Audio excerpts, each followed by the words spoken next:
اگر ماں باپ ظلم کریں، بیوی کو گالی دینا، بیٹے کو شریعت کا طعنہ، کہنا جو بیوی کرے گی ہماری مرضی سے کرے گی، بیٹا 9 سال سے جاب کر رہا ہے، ارے بھائی ماں باپ کا بہت حق ہے یار، ان کے ساتھ اچھے اچھے رہا کرو، بس ان کی پاؤں دباؤ، خدمت لو. رہا مسئلہ بیوی پہ زیادتی کر رہے ہیں تو بیوی کو الگ رکھ لو بھائی ایسی صورت میں.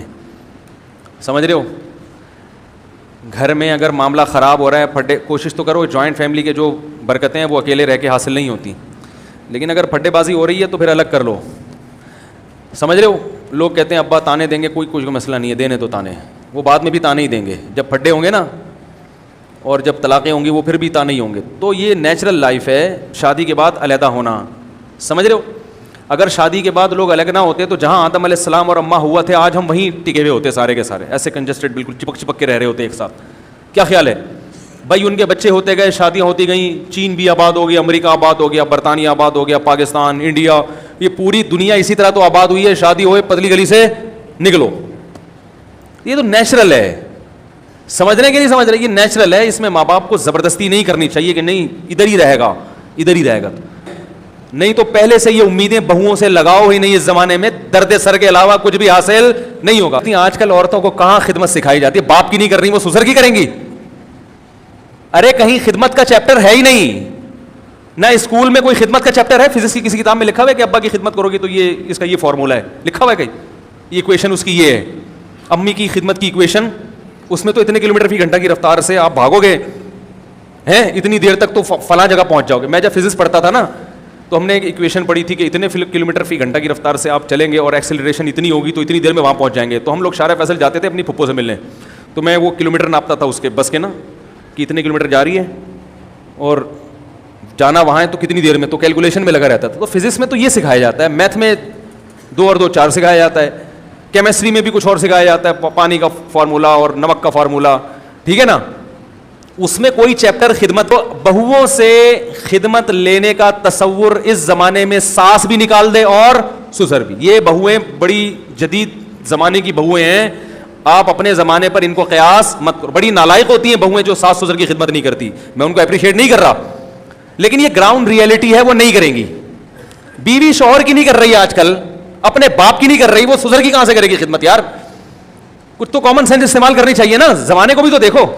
اب اس کا ایک حل تو یہ کہ بیویوں کو طلاقیں دینا شروع کر دو جو ابا کی خدمت نہیں، ایسے تو پھر آپ ساری زندگی کمارے ہی رہو گے. دوسرا کمپرومائز کرو بھائی، صحیح ہے نا. اتنی مل گئی کہ وہ آپ کی اجازت کے بغیر گھر سے باہر نہیں نکلتی، آپ کی اجازت کے بغیر کسی سے فون پہ بات نہیں کرتی، بہت نیک ہے خدا کی قسم. کیا ہے؟ بس اتنا کافی ہے. جو سیزن چل رہا ہے بھائی، سیزن کے حساب سے بات کر رہا ہوں، ورنہ کمارے رہو گے ساری زندگی. تو 2-3 چیزیں ان پہ کمپرومائز نہیں کرو. آپ کی اجازت کے بغیر کسی مرد سے بات نہ کرے، یہ ڈینجرس ہے. یہ قابل یہ میں بیان کیا نا، باؤنڈری ہونی چاہیے، یہ ڈینجرس ہے. اتنا بھی براڈ مائنڈیڈ بننے کی ضرورت نہیں ہے، ٹھیک ہے نا. دوسرا، آپ کی مرضی کے بغیر کہیں جائے نہیں، آپ کو پتا ہو کہ کہاں ہے. ایسا نہ ہو کہ جی وہ سوئٹزرلینڈ چلی گئی ہے گھومنے پھرنے کے لیے، آپ کو پتہ ہی نہیں، آپ سمجھ رہے ہو انڈا موڈ سے ہو کر آ رہی ہے، ٹھیک ہے نا. پتہ ہی نہیں بندے کو بیوی ہے کہاں، تو بیگم باؤنڈ ہے آپ کے لیے، وہ آپ کو آپ کی اجازت سے جائے گی، ٹھیک ہے نا. تیسری بات یہ ہے کہ آپ کی استطاعت سے زیادہ خرچہ نہ کروا رہی ہو. اگر اس بیس پہ روز روز جھگڑے ہو تو آدمی پاگل ہو جاتے. استطاعت سے زیادہ تو کوئی بھی نہیں کھلا سکتا نا. یہ 2-3 موٹی موٹی چیزیں ہیں. اور دیندار آدمی کے لیے پردہ بھی کرتی ہو، کیونکہ دیندار آدمی یہ بے پردی والی بغیرت برداشت نہیں کر سکتا. اس میں تھوڑا فرق ہے دیندار اور بے دین کا.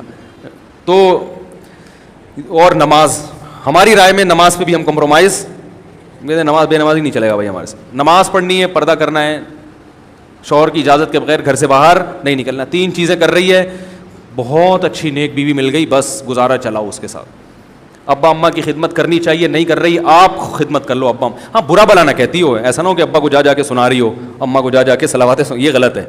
خدمت نہیں کر رہی تو بولو اس نے اپنے باپ کی نہیں کی تو یہ میرے باپ کی کہاں سے کرے گی. اور آپ کون سا اپنے باپ کی خدمت کر رہے ہو میرے بھائی؟ آپ کہاں اپنی ماں کی خدمت کرتے ہو؟ پہلا حق تو بیٹے کا ہے کہ اپنی ماں کی خدمت کرے. سارا دن کبھی پوچھتا ہے نہیں، بیوی پہ آگے روب جماتا رہتا ہے.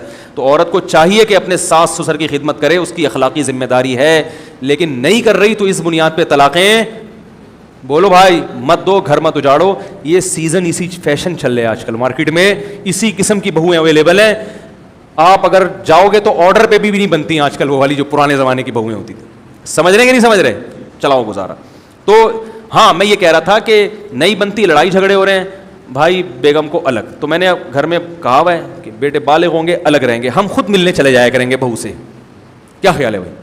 ہم خود ملنے چلے جائیں گے بہو سے بھی بیٹے سے بھی. بھائی ہم آ گئے, تمہاری مرضی, پاؤں دبا دو, سر دبا دو, سر پہ مالش کر لو, ثواب ملے گا. نہیں کرتے بھاڑ میں جاؤ, ایسی کی تیسی.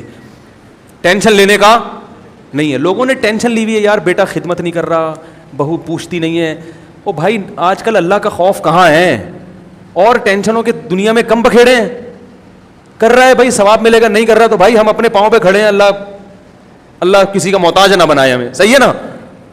تو زیادہ اپنے بچوں سے توقعات وابستہ اس زمانے میں, اگر میں 100 سال پہلے بیان کر رہا ہوتا تو پھر میرا اسٹائل کچھ اور ہوتا. جو بچہ پاؤں نہ دبائے چماٹ مارو اس کو, ہینڈر لے کے دھنائی لگاؤ اس کی. لیکن چینج ہو گیا زمانہ, کیونکہ اس یونیورسٹیوں میں, اسکولوں میں دین نہیں ہے, تربیت نہیں ہے, تو بیڑا غرق کر دیا ہمارے کلچر کا. تو اب یا تو یہ کہ آپ جو ہے نا وہ سارے رشتے توڑ دو, یہ تو ممکن نہیں ہے بھائی. تو پھر جہاں تک کمپرومائز کر سکتے ہو کرو, لوگوں سے زیادہ امیدیں مت لگاؤ. میرا اصول ہے, مجھ سے جب کوئی قرضہ مانگنے آتا ہے تو میں دیکھتا ہوں کہ اگر یہ قرضہ لے کے پی گیا تو میں برداشت کر سکوں گا. اگر میں سمجھتا ہوں کہ یہ قرضہ واپس نہیں کرے تو میں برداشت کر سکتا ہوں, تو میں اس کو قرضہ دیتا ہوں, ورنہ نہیں دیتا. کیونکہ پھر پی گیا تو ٹینشن, کیونکہ اکثر تو پیتے ہی ہیں, پی گیا تو ٹینشن نہیں ہے. ورنہ ٹینشن, یار پیسے کھا کے بیٹھا ہوا ہے, دے نہیں رہا, پیسے کھا کے. او بھائی اس پیسے ملنے سے آپ کو اتنے فائدے نہیں ہیں جو اس ٹینشن سے آپ کا دماغ خراب ہو رہا ہے نا, اور صحت برباد ہو رہی ہے, یہ زیادہ عذاب ہے. تو ٹینشن پالنی ہے ہی نہیں. اکثر لوگوں کے حالات اور ان کی ہسٹری چیک کرو تو انہوں نے ٹینشنیں خود سے پالی ہوئی ہیں. ایک آدمی کہہ رہے ہیں میں نے اپنے بچے کو اتنا پڑھایا, اتنا لکھایا, اتنی تربیت کی, کم بخت کیا نکلا. رو رہے ہیں بیٹھ کے میرے سامنے, رو رہے ہیں آنسوؤں سے. میں نے کہا فالٹ آپ کا ہے, یہ جو رو رہے ہو نا یہ فالٹ کس کا ہے؟ میں نے کہا آپ کے ذمہ تھا تربیت کی کوشش, ہدایت دینا آپ کے ہاتھ میں نہیں ہے. نوح علیہ السلام کا بیٹا کافر ہو کے نکلا ہے. 950 سال جس پیغمبر نے تبلیغ کی ہے ان کا بیٹا مسلمان نہیں ہوا. کافر تو تانا دیتے ہوں گے نا اپنے بیٹے کو, تو دیکھو ہمیں تبلیغ کر رہے ہو. وہ اللہ کے پیغمبر 950 سال اپنے بیٹے کو نہیں سمجھا سکے. ہم اور آپ کون ہوتے ہیں سمجھانے والے بھائی؟ ہماری ذمہ داری ہے تربیت کی اچھے سے کوشش. امیدیں مت لگاؤ اولادوں سے کہ یہ یوں کرے گی یوں کرے گی, بس دعا مانگو اللہ اس کو انسان کا بچہ بنا دے. یا اللہ تیری بڑی مہربانی ہوگی, اس کو انسان کا بچہ بنا دے. اور آہستہ سے بولا کرو نہیں بھی بنا تو برداشت کر لوں گا. اپنے آپ کو یوں سمجھایا کرو کہ بن گیا تو ٹھیک ہے, گریوی ہے. تو زیادہ توقعات دوسروں سے نہ لگائیں, نہ دوستوں سے کہ مشکل میں یہ میرے کام آئے گا. نہ نہیں آئے گا. ہمارے ایک دوست نے بتایا کہ میرا بڑا جگری دوست میرا کہیں پھڈا ہو گیا, میں جب پٹنا شروع ہوا تو میں نے پیچھے مڑ کے دیکھا تو وہ بچپن کا دوست مارکیٹ سے شارٹ. یہ دوست آپ کے کام جب تک آئے گا جب تک آپ کوٹ رہے ہیں اگلے والے کو. جہاں آپ پٹنا شروع ہوئے تو تھوڑا سا بےغیرت ہوگا تو بھاگے گا, بہت بڑا بےغیرت ہوگا تو کوٹنے میں ان کے ساتھ شریک ہو جائے گا. حقیقت بتا رہا ہوں, کہے گا سیزن دیکھ کے چلے گا نا. وہ کہہ رہا ہے اگر میں بھاگا تو پکڑا بھی جا سکتا ہوں, تو وہ کیا کرے گا, بولے گا ابھی انہی کے ساتھ مل کے دھنائی. ایسا ہو رہا ہے آج کل. تو نہ دوستوں سے امیدیں لگاؤ, نہ رشتہ داروں سے زیادہ امیدیں لگاؤ کہ میرے فلاں موقع پہ میرا چاچا میرے کام آئے گا, میرا ماموں میرے کام آئے گا, میرا بھائی میرے کام آئے گا, میری ممانی میرے کام آئے گی. کوئی بھی کام نہیں آئے گا. خوش وہی آدمی ہو سکتا ہے جو صرف اللہ پہ اعتماد کرے, اپنا الو سیدھا رکھے. بھائی میں کسی پہ نہ ظلم کروں گا, میں سب کے ساتھ اچھا سلوک کرتا رہوں گا. کسی نے کرنا ہے ثواب کے لیے کرے, نہیں کرنا ہے تو نہ کرے, ٹھیک ہے نا. تو اس لیے سکون کا نسخہ کیا ہے, کسی سے کوئی لالچ اور طمع مت رکھو. کبھی بھی نہ سوچو کہ یہ میرے مشکل میں کام آئے گا. اپنا حق ادا کرتے رہو. دوسروں کی مشکلات میں انسان کام بھی ہے اللہ کے لیے, ریٹرن کے لیے نہیں. آپ رشتہ داروں سے اچھا سلوک اس لیے نہ کریں کہ جب آپ کو مصیبت آئے گی تو وہ بھی کریں گے, یہ مسئلہ خراب ہو جائے گا, اس سے رشتہ داری ٹوٹے گی جڑے گی نہیں.